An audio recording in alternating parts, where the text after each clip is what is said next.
আপনারা এই লোকটাকে চিনে রাখুন, ইনি এমন কোনো ব্যবসা নেই যে ব্যবসা ইনি করেন না।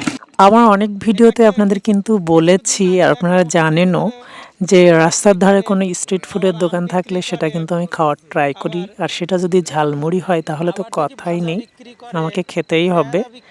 আমি আর কুমারের সন্ধ্যাবেলা কয়রার অন্তাবনিয়াতে গিয়েছিলাম একটা দরকারে।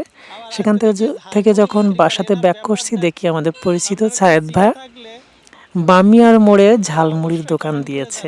তো উনি আবার ভ্যারাইটি আইটেম বিক্রি করেন, ঝালমুড়িটা আবার বিক্রি করা শুরু করছে, তাহলে তো খেতেই হবে। আর ঝালমুড়ি মানেই কিন্তু একটু ঝালের পরিমাণ বেশি থাকবে, ঝাল ঝাল না হইলে কিন্তু ঝালমুড়ি হয় না। আমি একটু ঝালই খাই, তো আমরা সেটা ট্রাই করতেছি। আর দেখুন কত বড় একটা প্লেট সাজিয়ে দিয়েছে আমাদের জন্য। তো মোটামুটি ঝালমুড়িটা কিন্তু অনেক স্পাইসি ছিল, বেশি আমি খাইতে পারি নাই, যেহেতু অন্তাবুনিয়াতে যে দরকারে গিয়েছিলাম সেখানে অনেক নাস্তা করে আসছি, পরিচিত জনরা ছিলেন। তো ঝালমুড়িটা খেয়ে আবার আমাদেরকে অফার করলেন, সায়েদ ভাইয়া চা না খেয়ে যাওয়া যাবে না।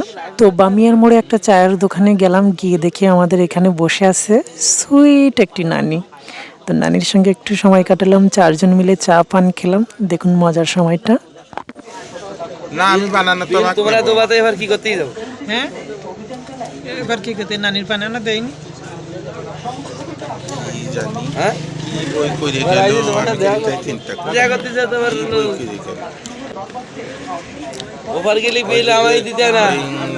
ওই যে বিটি আইলো না, ওই যে আরেকটা ওই যে এটা হইলো, হ্যাঁ বিল অল্প বয়স কে জোসনা হইলো যে অজা করছিল, খারাপ করছিল না, ওরা কিছুটা অন্তর্কষের মধ্যে লাগছিল।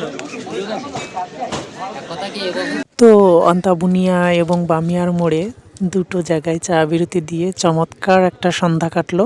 ভালো থাকবেন সবাই, টাটা।